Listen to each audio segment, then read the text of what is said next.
मैं लूँगा, इसलिए आप लोगों से माफ़ी भी चाहता हूँ, क्योंकि हम लोगों को यहाँ पर सुनना चाहिए। जितने भी साथी हैं उनको एक बात मैं तो यही कहता हूँ कि हर युवा कम से कम अपने हाथ हाथ में पेन और कलम लेकर ऐसे आयोजनों में बैठा करे, क्योंकि जो चीज़ें सिखाई जाती है वो आप लोगों को हर 8 दिन में एक बार रिवीजन करना चाहिए, क्योंकि ऐसे आयोजन बार बार नहीं होते हैं। साथियों, हमारे साथियों ने बताई है ये जंगल, ये जमीन, ये किसकी है? ये हमारी है। लेकिन वर्तमान का जो दौर चल रहा है, हमारा सबसे पिछड़ा जिला है, सबसे पिछड़ा क्षेत्र पार्टी है। आज भी हमारे क्षेत्र में छोटी छोटी बच्चियां, 12-12, 13-13 साल की बच्चियां पिकअप में भराकर मजदूरी करने जा रहे हैं। हमने सुना, वक्ताओं ने कहा है, हमने सुना कि पहले भी आप लोगों ने सुना होगा, आदिवासी इस देश का मालिक है, आदिवासी इस धरती का मालिक है। मैं आप लोगों से पूछना चाहता हूं, ये जमीन किसकी है? किसने बनाई है? ऊपर से पहले से बने, भगवान ने बनाई है, मतलब ये पहाड़ हमारे हैं। किसने बनाया? सरकार ने तो नहीं बनाया है। ये भूमि हमने बनाई, सरकार ने तो नहीं बनाई है।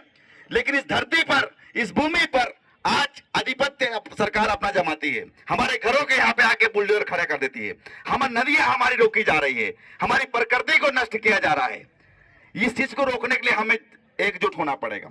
दूसरी चीज, जिनके हाथों में, जिन बच्चों के हाथों में ताकत होना चाहिए, कलम होना चाहिए, किताब होना चाहिए, उन बच्चों के हाथों में आज फावड़ा और गेंदी थमा दी गई है। जिन युवाओं को आज नौकरी देना चाहिए, जिन युवाओं को शिक्षा देना चाहिए, वो युवा मजदूरी कर रहा है, पलायन कर रहा है। जिसकी युवा हम बोलते हम ताकत है, हम इस देश के मालिक हैं, हम कैसे मालिक बनते जा रहे हैं? हम कैसे मालिक हैं? हम ये हमें आप सबको इस मंच से और हमेशा इस बात को अपने मंतव्य करना चाहिए कि आखिर हमसे गलती कहां हो रही है? किस देश के मालिक है हम? कैसे मालिक है हम? जहां पर सुबह 7 बजे से हमको इस बात की चिंता लगी रहती है कि अगर आज एक दिन में अगर मजदूरी नहीं करने जाऊंगी मैं, तो मुझे शाम को खाना नहीं मिलेंगे। या तो हमने 75 सालों से गांडू नेताओं को चुना है, या फिर हमारे लोग गांडू हो गए, जिनको जिस समय सिखाना था, हमें पढ़ना था, हमें क्या सीखने को मिला? हमको नाचना कूदना सिखा दिया। आज हम डीजे बज रहा है, नाचने चले जाते हैं। कितने लोग आंदोलन में जाते हैं, कितने लोग अपने हक अधिकारों की बात करते हैं। 13-14 साल की छोटी छोटी बच्चियां, आंखों में एक आंसू आ जाते हैं, सिहरन आ जाती है। जिन लोगों को पढ़ना चाहिए था, हम देश के मालिक है, मालिक है, मालिक है, कैसे मालिक है हम? हमारे घरों में बुलडोजर आ जाता है। अभी 2023 में भारत सरकार ने एक बहुत बड़ा आयोजन किया था, G20 करके, और वहां पर विदेश के लोगों को बुलाया, सबसे अलग अलग, और उन लोगों को बोला है कि आप हमारे देश में आकर कंपनियां लगाओ, हमारे देश में आकर आप निवेश करो। आप जिस जमीन पर उंगलियां बता देंगे, नक्शे पे जिस जमीन को दिखा देंगे, वो जमीन आपकी हो जाएगी। उस जमीन पर से आपको हटा देंगे। आप मुझे ये बताओ, कोई फैक्ट्री लगेगी तो बड़वानी जिले में नहीं लगेगी, वो फैक्ट्री लगेगी हमारे गांव में। उनको पता है बड़वानी जिले में लोग रहते हैं, लेकिन हमको तो वो लोग मानते ही नहीं है कि हम इस जमीन पर रह रहे हैं, हमारा घर उजड़ेगा। इस बात को मानते ही नहीं है। साथियों, नाचना कूदना हो गया है। हमारी पीढ़ी ने बहुत नाचा, बहुत सीख लिया हमने। नाचना कूदना भी है हमारे खून में, नाचे हमारे कोई दिक्कत नहीं है। लेकिन जब हक अधिकारों की बात आती है तो हमें वो भी जानना चाहिए, वो भी सीखना चाहिए। दूसरी चीज में एक मिनट का और टाइम लूंगा, करा दो।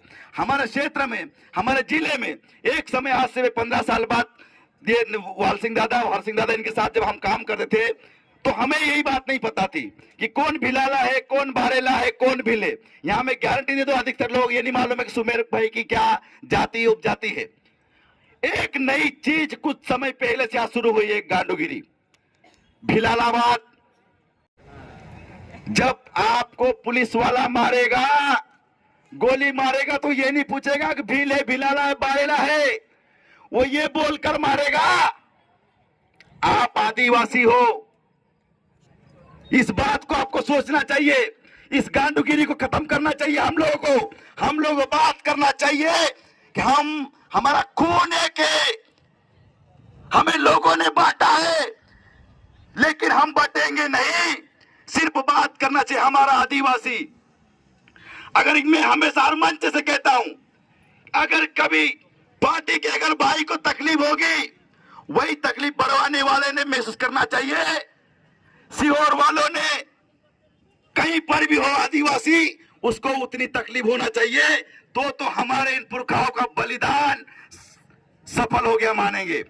अगर हम आज बट गए तो हम मारे जाएंगे। कल देवास में बुलडोजर चला, आने वाले समय में हमारे यहां चलने वाला है। अभी एक रिपोर्ट पढ़ी थी, वो बात मैंने शायद निवाली में बताई थी, उसके बाद वो एक दैनिक भास्कर रिपोर्ट डाली। हमारे क्षेत्र से बच्चियां गायब हो रही है, जो बच्चा कभी नहीं मिल रही है। तो साथियों, समस्या बहुत ज्यादा है।